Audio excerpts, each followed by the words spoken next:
তো করছি উনি যেটা বলছে আমাদের যে গবেষণার যে আউটপুটটা সেখানে কিন্তু আমরা দেখছি যে এই যে মোটরসাইকেলের যে দুর্ঘটনা যদি আইন শৃঙ্খলা বাহিনীর সজাগ দৃষ্টি থাকতো আমরা দেখছি যে 55%ই হচ্ছে বিলো 18 ইয়ার্স।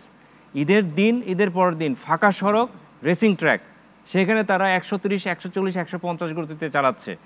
সেই জায়গাটা তো আসলে ভিজিলেন্সের ঘাটতি আছে এক নাম্বার। আর দুই নাম্বার হচ্ছে এই যে দুর্ঘটনা বেড়ে যায় যেহেতু গণপরিবহনের সংকট তার সাথে আরেকটা সংকট আছে চালকের সংকট এবং এই চালকরা 36 ঘন্টা 48 ঘন্টা স্টিয়ারিংয়ের পিছনে বসে থাকে। আমরা এটাকে জিন ড্রাইভার বলি। একজন সাধারণ মানুষের পক্ষে এত 48 ঘন্টা স্টিয়ারিংয়ে বসে বসে থাকায় যানজট বিভিন্ন ঘাটে ঘাটে আপনার যানজট সেই জায়গায় তাকে জাগ্রত থাকতে হয়। কীভাবে থাকে তখন তারা মাদক সেবন করে। আমাদের ডাটাতে আমরা দেখছি ঈদের সময় যে দুর্ঘটনাগুলি হয় তার মধ্যে একটা বড় অংশ যে চালকের যে আমরা বলি যে চালকের যে মানে অসচেতনতা বা তার যে ত্রুটির কথা সেখানে মূল ত্রুটি আসলে তারা মাদক সেবন করে চালায় নিজেকে জাগ্রত রাখার চেষ্টা করে স্টিয়ারিংয়ের পিছনে তো জেগে থাকতে হবে তখন তারা আসলে রেকলেস ওভারটেকিং রেকলেস স্পিডে যেটা কথা বলি এবং তারা ঝুঁকিকে আর ঝুঁকি মনে করে না এবং ঝুঁকিকে ঝুঁকি না মনে করে আসলে একটা বড় ঝুঁকি এবং এই কারণে ঈদের সময় দেখা যায় দুর্ঘটনার একটা এক্সপোনেনশিয়াল গ্রোথ।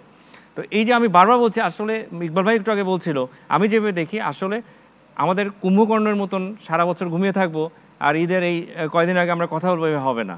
পৃথিবীর অনেক দেশ উনি চাইনিজ নিউ ইয়ারের কথা আমরা যদি বলি এমনকি ইন্দোনেশিয়ার জাকার্তা তাদের জাকার্তা শহর থেকে 2-2.5 কোটি মানুষ শহর থেকে বের হয় তাদের তো এই দুর্ঘটনা বা যানজটের এত তীব্রতা আমরা দেখি না কারণ তাদের প্রস্তুতি থাকে তাদের নৌবাহিনী সেনাবাহিনীর তাদের যে পরিবহন পুল আছে এমনকি নৌবাহিনীর যে যুদ্ধজাহাজ আছে সেইটা দিয়ে তারা বিভিন্ন দ্বীপে যাত্রী পরিবহন করছে।